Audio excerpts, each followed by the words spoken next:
Contes de fées en français. Le prince reconnaissant. Les forêts sont des lieux enchanteurs et paisibles, avec des histoires et des créatures avec des secrets profonds et sombres.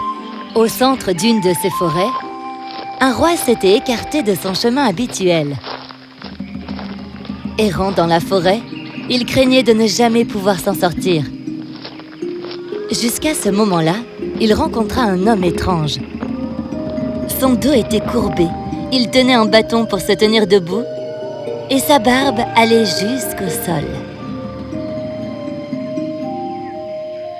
Qui es-tu?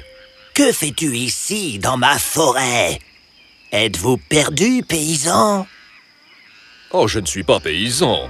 Je suis le roi de ces terres. Ces forêts sont à moi. Mais oui, je suis perdu. Pourriez-vous m'aider? Ah, vous êtes le roi. Alors tant mieux pour vous. Eh bien, mon roi, ces forêts sont les miennes. Et je suis le seul à connaître le chemin à suivre. Je peux vous montrer le chemin si vous voulez. Mais je voudrais quelque chose en retour. Le comportement du vieil homme a surpris le roi. Mais il devait rentrer chez lui. Il avait besoin d'être avec sa femme et son nouveau-né. Que voudriez-vous en retour? Donnez-moi votre prix. En fait, je n'ai besoin de rien. Est-ce que j'ai l'air d'être dans le besoin? Non, vous devez me promettre que lorsque je m'assurerai que vous atteignez les portes de votre royaume, la première chose qui en sortira en premier, vous me la donnerez. Je vais vous donner un jour. Promettez-moi que ce qui sortira en premier sera à moi pour toujours. Ça pourrait être n'importe quoi qui sortirait du château. Le roi songea en lui-même. Et rapidement, il se dit qu'il avait erré trop longtemps en forêt. Tout le monde devait s'inquiéter à son propos. Il prit une décision. Il serra la main du vieil homme en acceptant son offre. À le suivre dans la forêt, le roi était parfois amusé et agréablement surpris par la rapidité et la souplesse du vieil homme. Il le conduirait à travers des lacs et des espaces minuscules, mais avançait très facilement. À la fin, le vieil homme était resté fidèle à sa parole en s'assurant que le roi rentre bien chez lui. Vous souvenez-vous de votre promesse, mon roi? Le roi a été accueilli avec des fleurs et des cris. Les gens étaient ravis de le voir en un seul morceau. Mais une personne pleurait de joie. Sa reine. Avant que le roi ne puisse dire quoi que ce soit, elle se précipita vers lui avec leur fils aîné dans ses bras. Elle franchit les portes, devenant la première chose que le vieil homme put voir. Lorsqu'il vit l'enfant, le vieil homme sourit. Le roi se retourna et le regarda alors qu'il marchait dans la forêt. « Mon roi, vous avez l'air inquiet. Qu'est-ce qu'il y a? Dites-moi ce qui vous trouble. N'êtes-vous pas content d'être à la maison ?» Eh bien, ce n'est pas tout à fait la vérité. Il est vrai que je suis content d'être à la maison avec ma femme et mon fils. Mais j'ai bien peur d'avoir fait une grave erreur, ma chérie. Le roi raconta tout à sa reine, tout. Chaque petit détail qu'elle ignorait. La reine fut choquée par l'histoire. Et tous deux se demandèrent ce qu'ils allaient faire maintenant. Je crois que j'ai peut-être une idée. Le roi réunit ses ministres et leur demanda s'il y avait des enfants nés le même jour que son fils. Ils confirmèrent qu'une petite fille était née d'un couple de paysans la même nuit que le prince. Le roi convoqua le couple et leur bébé dans ses appartements.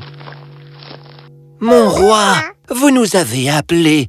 Comment un homme humble comme moi peut-il vous être utile? » Mon cher monsieur, votre roi vous demande une grande faveur. Une faveur qu'il vous sera difficile de m'accorder, mais en retour, je vous récompenserai grandement de votre sacrifice pour votre royaume. Le roi parla aux paysans, lui expliquant tout. Sachant que ce serait une décision difficile à prendre, il demanda au paysan que sa fille nouveau-née prît la place de son fils pour suivre le vieil homme.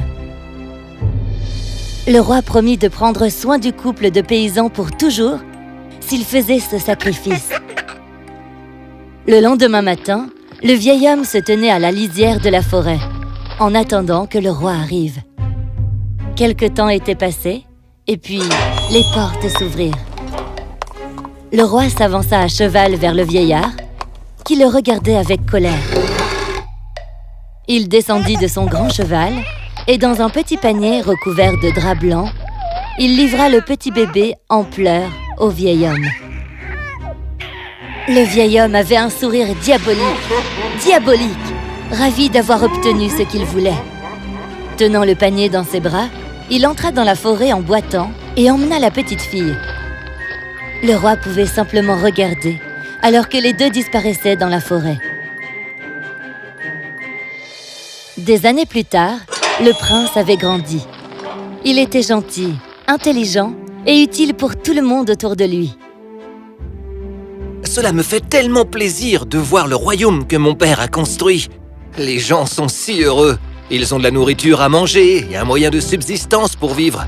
Que pourrait vouloir de plus un roi? Tandis que le prince marchait joyeusement dans les rues, la femme du paysan le regarda de loin. Elle regarda son mari qui secoua la tête. Mais comme il se retournait, elle courut vers le prince, debout devant lui, bloquant son chemin. « Vous ne me connaissez pas, mon prince, mais je dois vous dire ceci. Oui, le roi est un homme bon. Il a pris soin de son royaume. Mais à quel prix? Le vôtre? Non au nôtre. Posez-lui des questions sur mon enfant, oui, sur ma fille. » Le prince était inquiet. Il ne savait pas de quoi la femme parlait. À la table le soir, le prince interrogea ses parents sur ce qui s'était passé. « Sois honnête avec moi, mon père. Est-ce que cette femme mentait? Ou y a-t-il autre chose à savoir dans cette histoire? » Le roi révéla tout. Sur le voyage dans la forêt, sur le vieil homme, une promesse et un sacrifice pour la gloire du royaume. Je dois la trouver. Ce n'est qu'à cause de son sacrifice que je suis ici aujourd'hui. Je ne pourrai pas être prince ou roi tant qu'elle ne sera pas libre.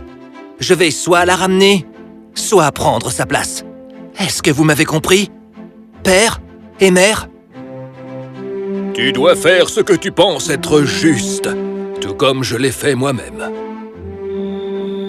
Puis, le lendemain matin, il s'habilla comme un roturier pour cacher son identité, prenant avec lui une boîte de graines. Ainsi, s'il se perdait dans la forêt, il pourrait retrouver le chemin de son domicile. Une fois encore, tout comme son père, le prince erra dans la forêt sans fin. Le prince erra pendant quelques jours. Fatigué après quelques jours, il dormit dans la forêt.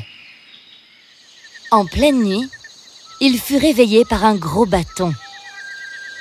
Hé, c'est ma forêt. Comment oses-tu y dormir sans ma permission? Qui penses-tu être? De sang royal? Réveille-toi, misérable! Le prince se réveilla, à la fois effrayé et heureux de voir le vieil homme. Le vieil homme ne semblait pas avoir changé. Il marchait mollement et avait l'air grincheux. Je suis désolé, monsieur, mais j'ai surtout besoin d'un travail. J'ai vraiment très faim. Si vous pouviez trouver dans votre cœur l'envie de me donner de la nourriture et du travail pendant quelques jours, je vous en serais très reconnaissant. Vous semblez être un homme gentil et généreux. Le vieil homme n'avait pas l'air gentil ni généreux. Non, pas du tout. Mais il réalisa que ce garçon pourrait lui être utile. Oui, tu pourrais m'être utile. Tu devras suivre mes règles et tu seras nourri et pris en charge. Mais enfreins l'une de ces règles et je te le ferai payer. Est-ce que c'est compris?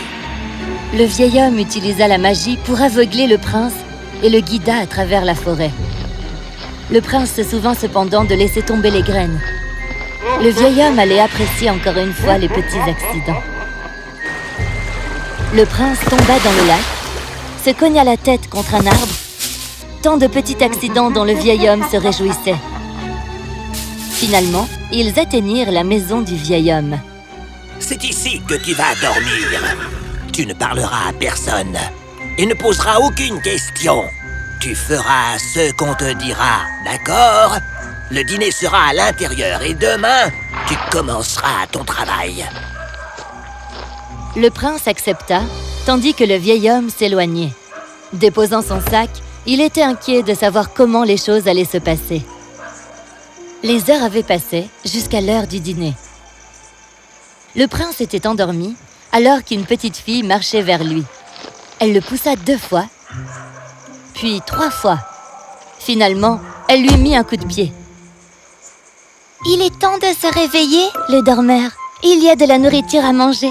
Tu auras beaucoup de travail à faire demain, tu sais. Le vieil homme ne te laissera plus jamais te reposer. Tu ferais mieux de manger. » Ensemble, ils allèrent à l'intérieur. Le prince sut dans son cœur que c'était la fille. Celle qu'il était venu chercher. Il l'avait retrouvée. Ils s'assirent ensemble à la table du dîner. La fille allait et venait de la cuisine en leur servant la nourriture. Le prince ne pouvait pas arrêter de la regarder. Au matin, le vieil homme donna au prince de nombreuses tâches à accomplir. Cueillir des fruits sur l'arbre le plus élevé, puiser de l'eau dans le lac, nettoyer les pieds du troll et brosser les dents du vieillard. Le prince devait tout faire. Pendant tout ce temps, la fille le regarda, inquiète et fière, avec un sourire sur son visage. Et finalement, le prince se vit confier une tâche difficile. On lui demanda d'aller dans le champ de foin et de couper suffisamment de foin pour nourrir les chevaux pendant 1 semaine. Sinon, ils ne recevraient pas de nourriture pendant 3 jours. Que t'a-t-il demandé de faire ? Il veut que je coupe tout ce foin en 1 seule journée. Comment puis-je faire ça? Oh, malheureux! Écoute ce que j'ai à te dire. C'est ton seul moyen de t'en sortir.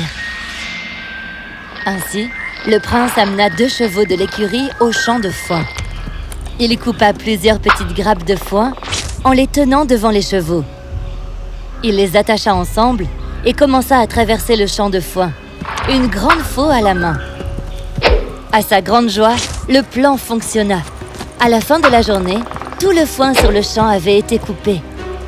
Le garçon s'assit sur le cheval fatigué et les nourrit alors qu'il marchait lentement vers la maison du vieil homme.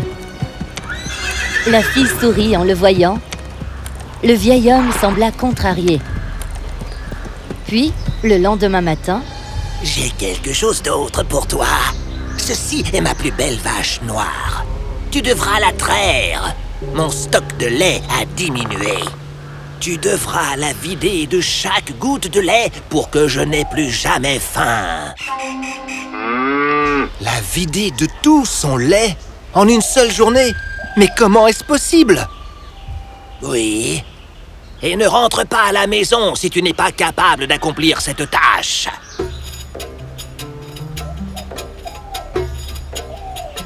Le prince essaya plusieurs fois, se faisant frapper à plusieurs reprises par la vache. Finalement, il s'assit et abandonna. Il attendit la fille, espérant qu'elle se présenterait et le sauverait. « Mais que ferais-tu sans moi ?» La fille aida le prince à nouveau, l'aidant à réchauffer ses mains. Le prince devait avoir les mains chaudes pour traire la vache. Elle commença à répondre favorablement. Des seaux étaient remplis de lait de la vache noire. La fille souhaita bonne chance au prince et le laissa faire le reste. À la fin de la journée, 20 seaux de lait étaient pleins. Assez pour durer longtemps au vieil homme. Le vieil homme arriva voyant un prince souriant, buvant un verre de lait. Il leva le verre. Le vieil homme avait l'air furieux. « Quitte ma maison ! Je sais bien que tu as enfreint mes règles. Ces tâches ont été conçues pour toi seul. Tu as demandé son aide. Je ne supporterai pas d'être trompé une seconde de plus. Hors de ma vue. C'est moi qui l'ai aidé. C'est moi qu'il faut punir, pas lui. Le sorcier, maintenant sous sa vraie forme, emprisonna le troll. Il demanda au garçon de quitter sa maison au matin et de ne jamais revenir. Prise son bâton, c'est là que réside son pouvoir. Je n'en peux plus d'être ici. Je veux voir le monde. Il nous a mis en cage, le troll et moi. Brise le bâton. Le prince regarda le troll triste et prit son courage à deux mains. Il savait ce qu'il avait à faire. Il aimait cette fille et ne pouvait pas la laisser là. Il laissa tomber son sac, ramassa une hache à proximité, il libéra le troll et ensemble, ils entrèrent par la fenêtre que la fille avait laissée ouverte à la recherche du vieil homme. En marchant sans faire de bruit, ils atteignirent la plus grande pièce de la maison. À l'intérieur, ils trouvèrent le sorcier réveillé, tenant les mains de la fille en riant. Vous pensiez pouvoir me vaincre? Me duper? Aucune chance, mon garçon. Mais le prince n'avait pas peur. Ensemble, le troll et lui coururent vers le magicien, lui donnant 2 cibles à frapper et rendant la tâche difficile. La démarche fonctionna. Alors que le troll fut touché, le prince repoussa le sorcier et attrapa le bâton, libérant la fille qui courut à côté du troll. Comme ça, vous ne ferez plus jamais de mal à personne.